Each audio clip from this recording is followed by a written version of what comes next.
بسم اللہ الرحمن الرحیم۔ سورۃ فاتحہ میں اللہ کا تعارف ہے۔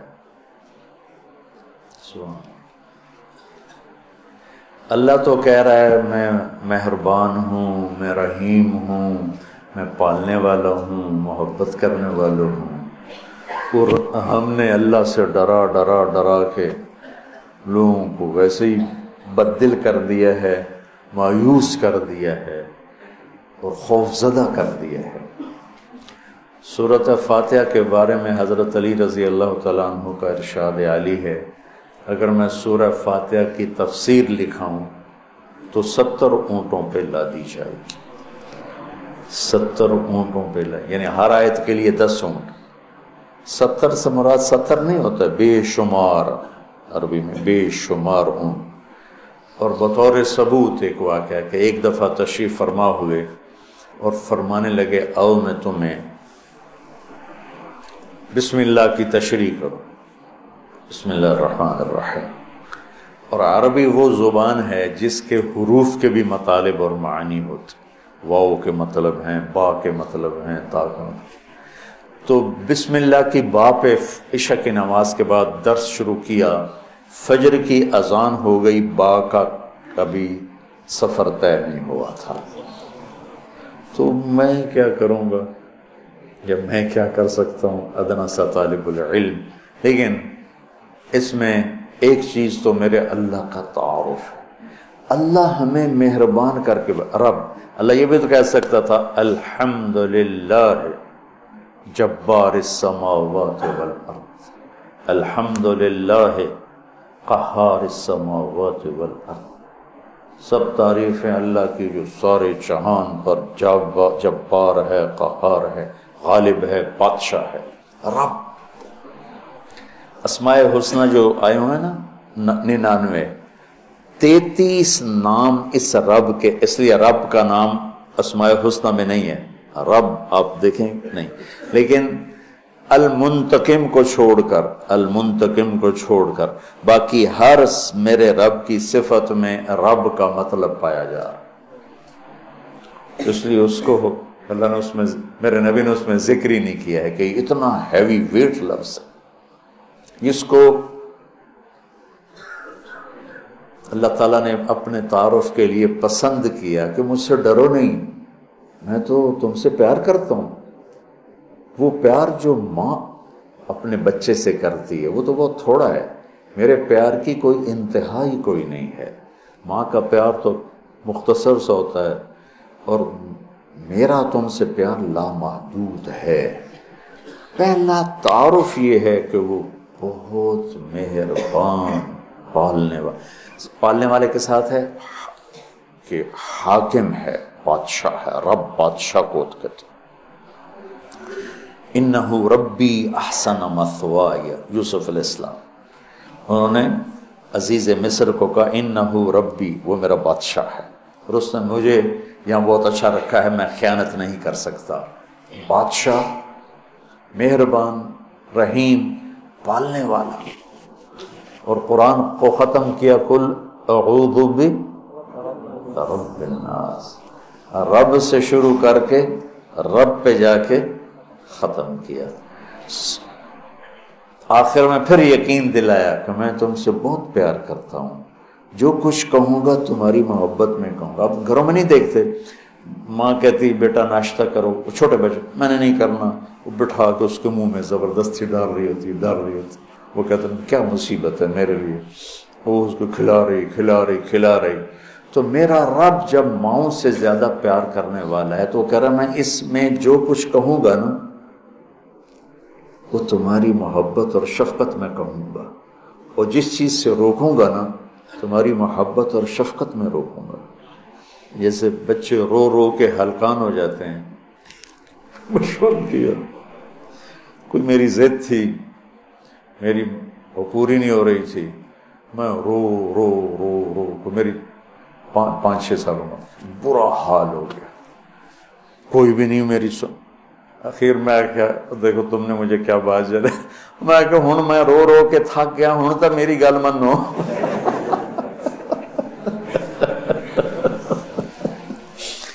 نہیں مانی گئی، کیوں؟ میرے لیے ٹھیک نہیں اور مجھے پتا نہیں۔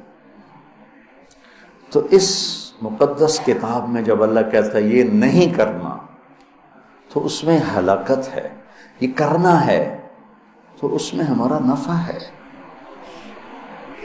تو تعارف میں اللہ نے اپنے ربوبیت، اپنے رحم کو، اپنی مہربانی کو اس خوبصورت انداز میں ذکر کیا کہ دل کھنچتا ہے، اور اتنے حسین انداز میں پیش کیا اپنا تعارف۔ جیسے یہ کئی ساتھی کہتے ہیں جب آپ ہمیں کوئی واقعہ سناتے ہیں تو ہمیں لگتا ہے جیسے وہ ہمارے سامنے ہو رہا ہے۔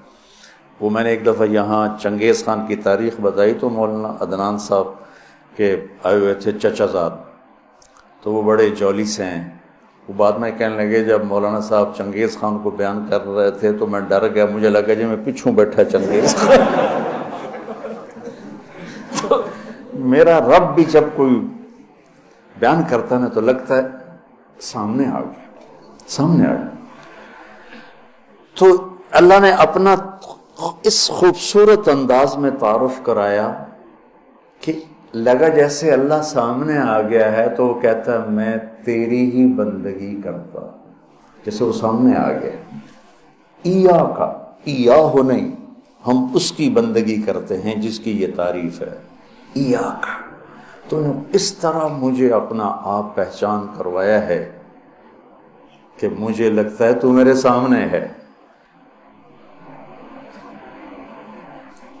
کبھی اے حقیقت منتظر نظرا لباس مجاز میں کہ ہزاروں سجدے تڑپ رہے ہیں میری جبین نیاز میں۔ آئے آئے۔ تو مالک یوم الدین تک یوں لگتا ہے جیسے اللہ سامنے آ گیا، وہ کہتا ایاک، جب تیرے جیسا شہنشاہ ہو تو میں کسی اور کی بندگی کیسے کر سکتا ہوں؟ جب تیرے جیسا شہنشاہ ہو تو میں تیرے سوا مدد کے لیے اور کس کو پکار سکتا ہوں؟ مدد صرف اللہ سے مانگی جاتی اور کسی سے نہیں۔ ایک آپس میں ایک دوسرے کی مدد کرنا، مدد مانگنا، لیکن ایک ہی ذات ہے جس کے سامنے جھولی پھیلائی جاتی ہے، وہ اللہ ہے۔ ایک ہی ذات ہے جس کو پکارا جاتا ہے، اللہ ہے۔ ایاک نستعین، تیری تجھ سے مانگوں گا اور کس سے مانگوں گا؟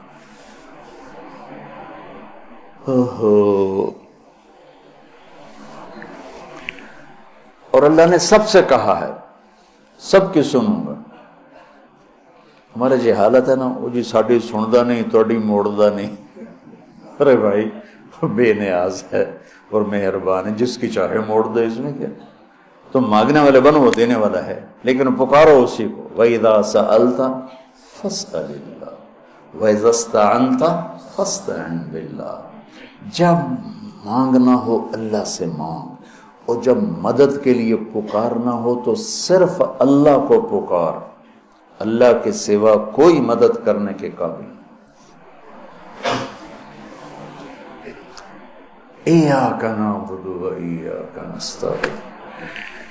مجھے یاد آ گیا، پڑھا تھا کہیں کہ ساری آسمانی کتابوں کا خلاصہ ہے قرآن، اور قرآن کا خلاصہ ہے سورۃ بقرہ، اور سورہ بقرہ کا خلاصہ ہے سورہ فاتحہ، اور سورہ فاتحہ کا خلاصہ ہے ایاک نعبد و ایاک نستعین، ایاک نعبد و ایاک نستعین۔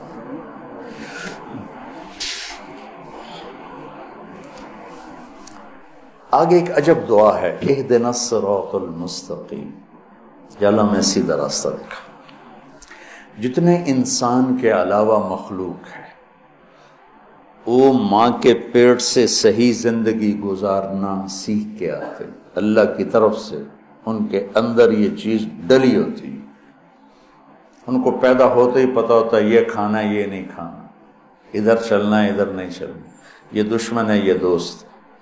آج پہلے دن چوہا اپنی بل سے نکلا، اپنی کھڈ سے نکلا، سامنے بلی دیکھی بھاگ کے واپس آیا۔ اس کو اماں نے تو نہیں بتایا تھا کہ بلی تینوں کھا جائے گی،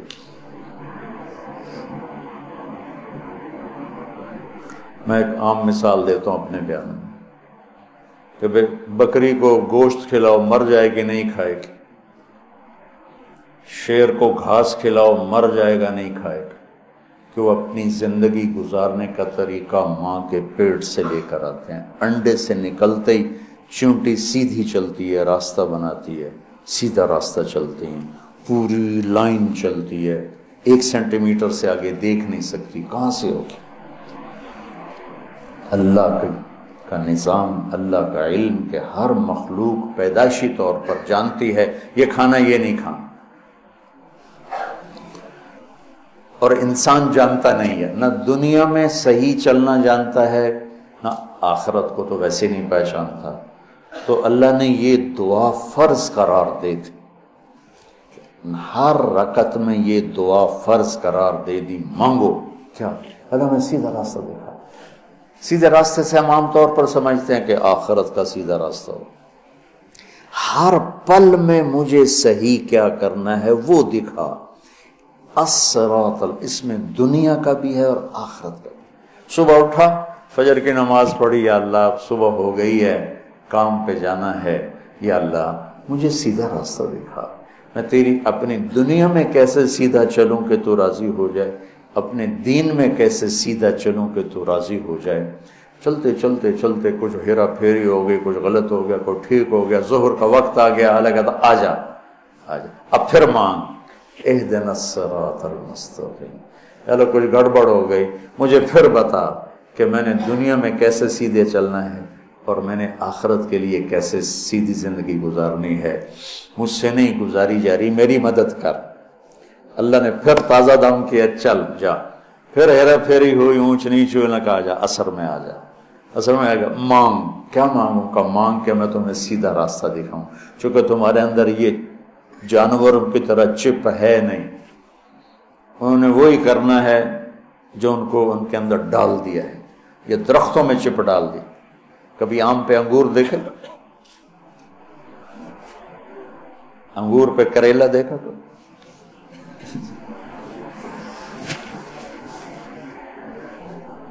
کبھی شیشم پہ پھل دیکھا؟ اندر میں ڈال دیا گیا ہے، تجھے پھل دینا ہے، کون سا دینا ہے، کس موسم میں دینا ہے، کس رنگ میں دینا ہے، کس ذائقے میں دینا ہے، کس خوشبو میں دینا ہے، کس تاثیر میں دینا ہے۔ تو ہمیں اس میں اللہ تعالیٰ نے دونوں تاریں ڈال دی ہیں، اچھائی برائی، تو لگا آؤ پھر مانگو، عصر میں پھر مانگو، پھر جائے کو اونچ نیچ ہو جائے، آ جا مغرب میں پھر مانگ، وہ کتنا مہربان ہے، آ جا مانگ یا اللہ، پھر گڑبڑ ہو گئی، پھر دکھا راستہ، پھر کہا چلو عشاء ہوگی آ جا۔ اب حالانکہ اب تو نے سو جانا ہے، لیکن سو رات میں کتنی برائیاں ہوتی ہیں، سب سے زیادہ برائیاں تو رات کو ہوتی ہیں، تو آ جا پھر مانگ کہ میں تیری رات صحیح گزروا دوں، تیرا ہر پل صحیح گزروا دوں، اور پھر آخرت کا راستہ بھی تجھے صحیح دکھا دوں۔ یہ اہدنا الصراط المستقیم، ہر پل میں سیدھے راستے کو مانگنا ہے، ہر پل میں سیدھے راستے کو مانگنا ہے۔ اور صراط چوڑے راستے کو کہتے، مستقیم سیدھے راستے کو کہتے۔ یہ ہمارا موٹر وے بن گیا ہے ہمارے گھر تک، تو اب ہم نے وہ پینسرے جاؤ، گوجرے جاؤ، ٹوبے جاؤ، رجانے جاؤ، پیر محل جاؤ، سندیلیاں لے جاؤ، عبدالحکیم جاؤ، دھکے کھاندے کھاندے گھر جاؤ۔ وہ چھوڑ کے ہم 1.5 گھنٹے میں یہاں سے، پہلے 3.5 گھنٹے لگتے تھے، ہم 1.25 گھنٹے 1.5 گھنٹے میں گھر پہنچ جاتے ہیں۔ یہ صراط اور غیر صراط کا فرق ہے کہ آدمی جب راستے کا چناؤ کرتا ہے تو کہتا ہے میں راستہ سیدھا، راستہ کھلا بھی ہو چوڑا بھی ہو، کھلا بھی ہو چوڑا بھی ہو، تو اللہ کہتا ہے میں قربان جاؤں۔ اور اللہ ہمیں کیا کہ او میرا بندہ اے مانگ، میں تینوں موٹر وے تے چڑھاؤں،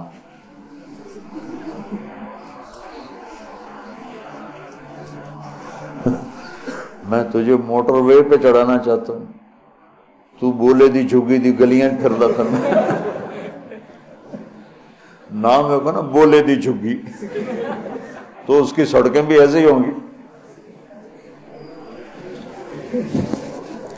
اور صراط تلوار کو بھی کہتے ہیں، تلوار کا جو ایک ہوتا ہے نا، ایک طرف اس کو بھی صراط کہتے ہیں، تو وہ صاف شفاف ہوتا، کوئی کھڈا وڈا نہیں ہوتا۔ تو اللہ تعالیٰ ہم سے کہہ رہا ہے ایسا راستہ مانگ جو صاف شفاف اور جیسے صراط تلوار جیسے چیز کو کاٹتی ہے تیزی کے ساتھ، ایسے ہی اللہ تعالیٰ کہہ رہا ہے کہ وہ راستہ مانگ جو میں تیزی کے ساتھ تو اپنے گھر پہنچ جائے، جیسے ہم تیزی کے ساتھ اب گھر پہنچ جاتے، اور مستقیم، ٹیڑھا میڑا نہ ہو، سیدھا سرسبز ہو، سرسبز ہو، دیکھنے کو میں اچھا لگے تو انعمت علیہم صراط الذین انعمت علیہم۔ ناعمہ اس بوٹی کو کہتے ہیں جس پر کبھی خزاں نہ آئے، وہ پودا جس پر ہمیشہ ہریالی رہے وہ ناعمہ ہے۔ وجوہ یومئذ، کبھی ان پہ کوئی خزاں نہیں آئی۔ تو اللہ کہہ رہا ہے صرف روڈ نہ مانگ، سرسبز بھی مانگ، کہیں چاہ پیو، کتے کافی پیو، کتے بہ کے گپا مارو، وہ کوئٹے والا راستہ نہ مانگ، کالے پہاڑ سارے راہ ویک ویک کے بندہ برباد ہو جائے، کہ ایسا راستہ مانگ جس میں سبزہ ہو، ہریالی ہو، باغ باغیچے ہوں، گل و گلزار ہو، اور تجھے پتہ بھی نہ چلے، اور تیرا راستہ طے ہوتے ہوتے ہوتے تو مجھ تک آ جائے۔ پھر ساتھ دوسری دعا بھی منگوائی کہ ایسا راستہ جہاں پیٹرول نہ ملے، ایسا راستہ جہاں کھڈے ہوں، ایسا راستہ جہاں ڈاکو پڑ جائیں، ایسا راستہ جہاں لائٹیں بند ہو جائیں، ایسا راستہ جہاں کھائیاں ہوں۔ کوئی جائے گا ادھر؟ ایک دفعہ ہم جا رہے تھے